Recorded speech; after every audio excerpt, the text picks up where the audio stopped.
بسم اللہ الرحمن الرحیم۔ چینل میں آنے والے سب ناظرین کو خوش آمدید۔ سب ناظرین سے درخواست ہے آپ ہمارے اس چینل کو سبسکرائب لازمی کر دیں۔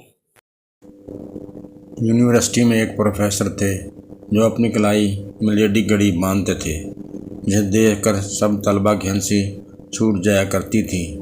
ایک عرصے بعد وائس چانسلر کے ذریعے جب ہم پر انکشاف ہوا کہ پروفیسر صاحب جو زنانہ گھڑی پہنتے ہیں وہ ان کی فوت شدہ بیوی کی ہے، اس واقعہ سے سیکھا کہ کچھ دل بنا بولے محبوب کی رحلت کے بعد بھی الم اور درد محسوس کرتے ہیں۔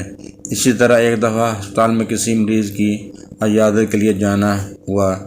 کوریڈور میں چلتے ہوئے ایک جوان لڑکی کی وگ گر گئی اور ہم موجود تمام لوگ اس پر ہنس پڑے۔ آگے بڑھ کر جب ایک دوسری عورت نے اس کی مدد کی تو روتے ہوئے کہنے لگی، اس میں میرا کوئی قصور نہیں، کینسر کی مہلک بیماری نے میرے سارے بال لے لیے ہیں، اس لیے مجھے یہ آرٹیفیشل وگ لگانا پڑتی ہے۔ اس طرح ایک قبرستان میں 10 سالہ بچہ ایک قبر پر کھڑا کچھ کہتے ہوئے سنا، جو کہہ رہا تھا، ماما اٹھو میرے ساتھ اسکول چلو، استاد مجھے تمام لڑکیوں کے سامنے مارتا ہے اور کہتا ہے کہ تمہاری ماں کتنی سست اور کاہل ہے جو تمہاری پڑھائی کا خیال نہیں رکھتی۔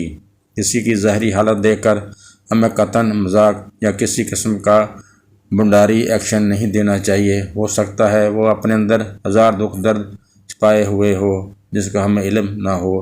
بولنے، سوچنے اور ری ایکشن دینے سے پہلے اگلے بندے کی فیلنگز کا خیال رکھیے۔ بلا شبہ باتیں انسان کو قتل کر دیتی ہیں۔ بدگمانی بہت سے معاملات خراب کرتی ہے۔ عربی میں ایک مقولہ ہے، زبان سے نکلنے والے الفاظ دو دھاری تلوار کی طرح ہوتے ہیں۔